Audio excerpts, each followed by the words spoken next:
Irán no debería importar tanto, pero lo hace. No debería tener un papel clave en el futuro del mundo, pero lo tiene. Todo parece estar al borde del colapso. Guerras, alianzas extrañas, amenazas de destrucción, y en medio de todo, un nombre se repite como eco constante: Irán. Para muchos, es solo otro actor peligroso en la política mundial, pero para quienes escudriñan la palabra, Irán es mucho más que un país moderno. Es una nación que la Biblia reveló desde los primeros capítulos hasta los últimos días del mundo.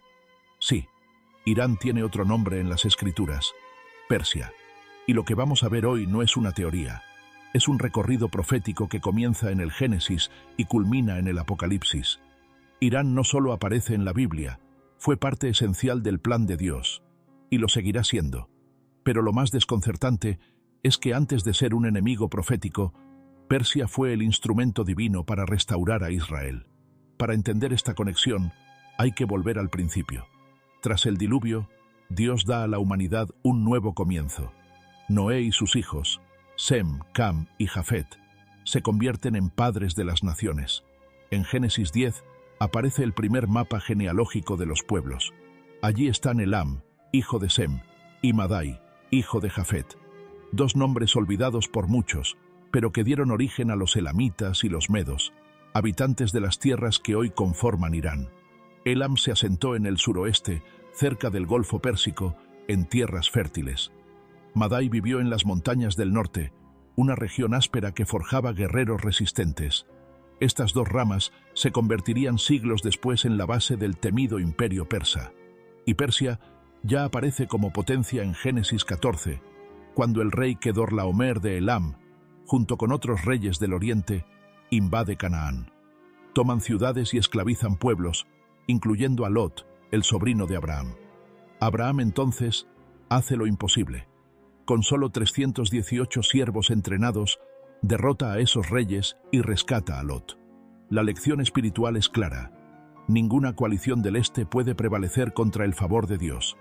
El tiempo avanza. Elam y Madai crecen, se convierten en reinos, luego en clanes organizados y finalmente en imperio. Mientras los grandes poderes como Egipto, Babilonia y Asiria brillaban y caían, Persia se levantaba en silencio. Pero Dios ya lo había visto todo. Los profetas Isaías y Jeremías profetizaron sobre Persia siglos antes de su apogeo. Isaías dijo que Media y Elam serían usados por Dios para castigar a Babilonia. Pero luego, Isaías pronunció algo aún más profundo. Así dice Jehová a su ungido, a Ciro. Sí, Dios llamó ungido a un rey pagano. ¿Por qué?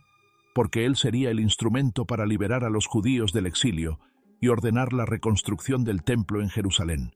Y esto fue dicho más de 150 años antes de que Ciro naciera. La profecía se cumplió paso a paso. Los medos fundaron la ciudad imperial de Ecbatana.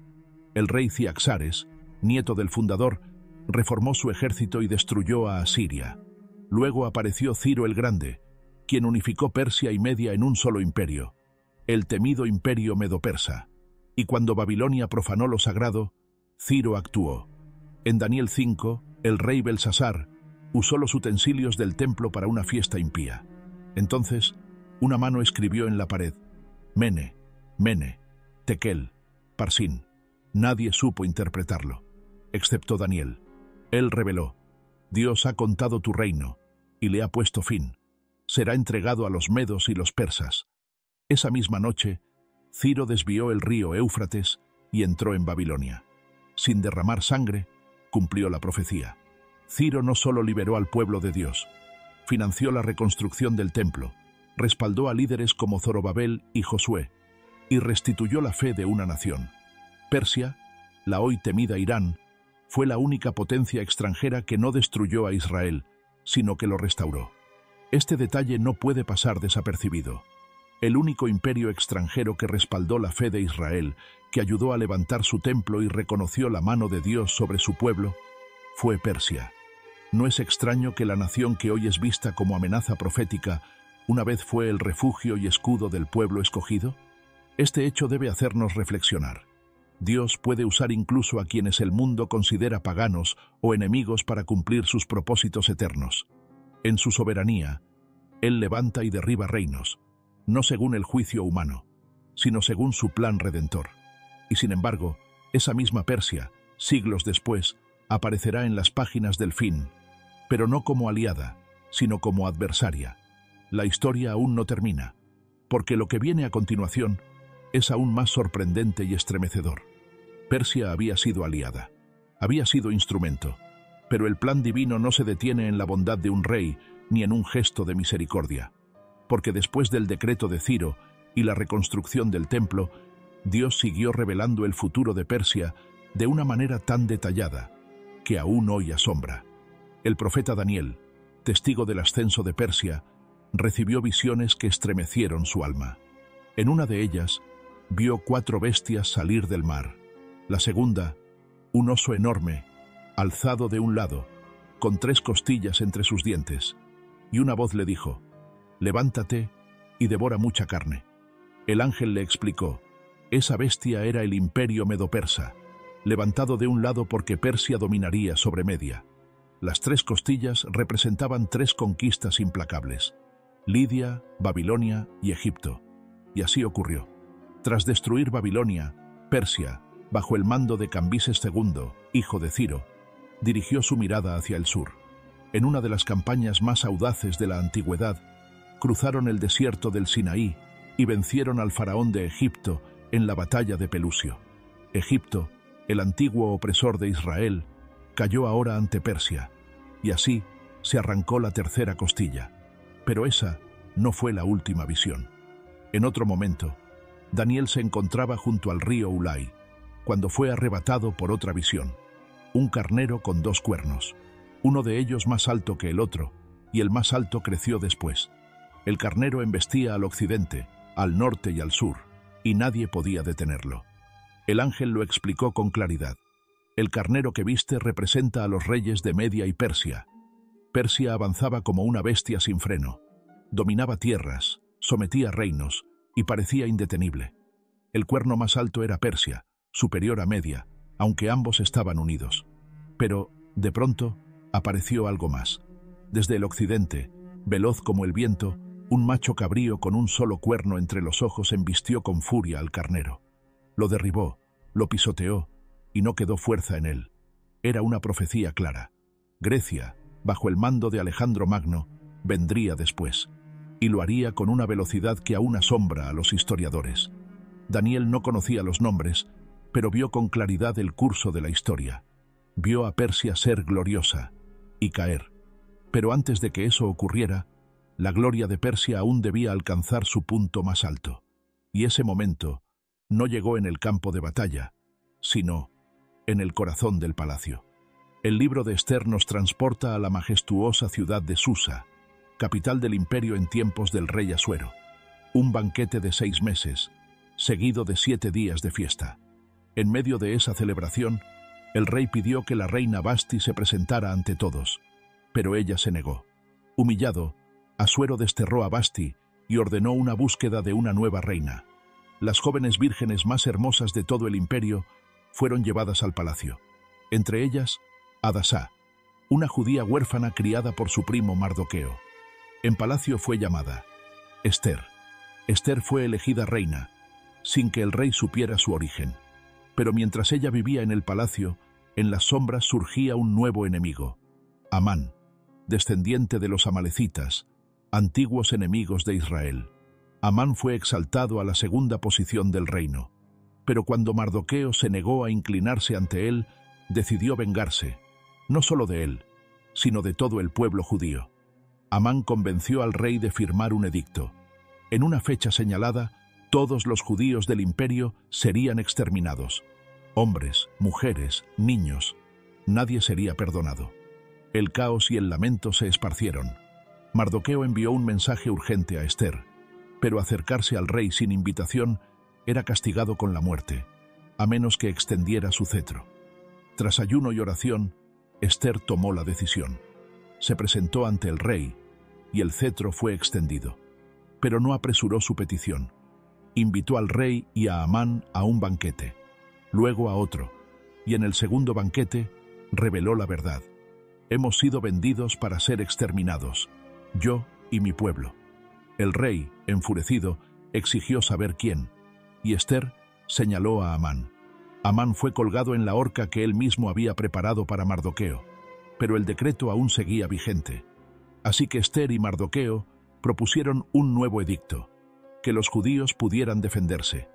Y cuando llegó el día, el que debía ser el día de su destrucción, se convirtió en su victoria. Persia, sin saberlo, se convirtió en escudo del pueblo de Dios una vez más, desde Abraham hasta Daniel, desde Ciro hasta Ester. Persia estuvo en momentos claves, no como enemiga, sino como instrumento de redención. Fue una nación usada por Dios para escribir capítulos de liberación que marcaron la historia. Y aunque muchas veces no lo comprendieron, cada acto, cada decreto, cada batalla, formaba parte de un diseño divino. Y hay algo más profundo que muchas veces se pasa por alto. La mano invisible de Dios obraba detrás de cada escena. Desde el rechazo de Vasti hasta la elección de Ester, desde el orgullo de Amán hasta el valor de Mardoqueo, todo formaba parte de un plan celestial. El pueblo que parecía olvidado fue recordado por el cielo, porque donde el enemigo planea destrucción, Dios prepara redención. Pero la historia no termina ahí. Persia desaparecería de la narrativa por siglos, hasta que un día, una estrella apareció en el cielo, y otra vez, hombres sabios del oriente, de las tierras de Persia, fueron los únicos en reconocer la señal del cielo. Lo que ocurrió después cambiaría la historia del mundo para siempre. Después del milagro en Susa, Persia pareció desvanecerse del escenario bíblico. Los siglos avanzaron, los imperios se turnaron el dominio del mundo, pero la escritura guardaba silencio sobre Persia, hasta que algo ocurrió. Una estrella apareció en el cielo, y no fueron los líderes religiosos de Jerusalén quienes la notaron, sino unos sabios del oriente. Venían de tierras lejanas, eran eruditos, astrónomos, hombres de sabiduría, y todo apunta a que eran de la antigua Persia. Ellos, no los escribas ni los sacerdotes, comprendieron que la estrella no era una coincidencia astronómica, sino una señal profética. Sabían que había nacido el rey, y lo dejaron todo. Cruzaron desiertos, arriesgaron sus vidas, movidos por una certeza grabada en antiguos pergaminos. Quizás habían leído a Daniel, quien sirvió en Babilonia y Persia y profetizó con exactitud la llegada del Mesías. Lo cierto es que cuando llegaron a Belén, no llegaron con preguntas, sino con regalos proféticos: oro, incienso y mirra. Reconocieron que ese niño era rey, era Dios, y sería sacrificado. Mientras los líderes judíos estaban dormidos espiritualmente y Herodes planeaba un asesinato, Persia, a través de sus sabios, adoraba al Mesías. Fue un acto divinamente guiado, una proclamación celestial en la tierra. Una vez más, Persia se convirtió en testigo del plan eterno de Dios. Pero la historia no termina ahí. En Ezequiel 38, siglos antes, Dios había revelado que en los últimos días una coalición de naciones se levantaría contra Israel. Y entre los primeros nombres mencionados está Persia, acompañada de Cus, Fut, Gomer, Togarma, una alianza oscura que subiría contra el pueblo restaurado. Subirás como tempestad, como nublado para cubrir la tierra. Pero Dios intervendrá. No será Israel quien los derrote, sino el mismo Señor. Terremotos, confusión entre tropas, fuego, y su nombre será exaltado en medio del caos. Y sabrán que yo soy Jehová. Parece el fin de Persia. Pero hay una sorpresa. El profeta Jeremías había escrito mucho antes una profecía casi olvidada. En los postreros días haré volver a los cautivos de Elam, dice Jehová. Jeremías 49:39. Elam era la antigua región que hoy conocemos como Irán. Y este pasaje lo cambia todo, porque aunque Persia participe en el ataque final, aunque caiga bajo juicio divino, también se le ofrece restauración. Eso revela el corazón de Dios, firme en justicia, pero siempre dispuesto a perdonar. Y si Persia, que fue aliada, enemiga, testigo y agresora, puede tener esperanza, también tú puedes, porque la historia de esta nación es el reflejo de toda la humanidad, caída, usada, redimida y aún con oportunidad de regresar a su Creador. Un día, según Zacarías, Todas las naciones que queden después de la guerra subirán a Jerusalén, a adorar. ¿Estará Irán entre ellas? Tal vez sí, porque en el corazón de Dios aún hay lugar para los que regresan.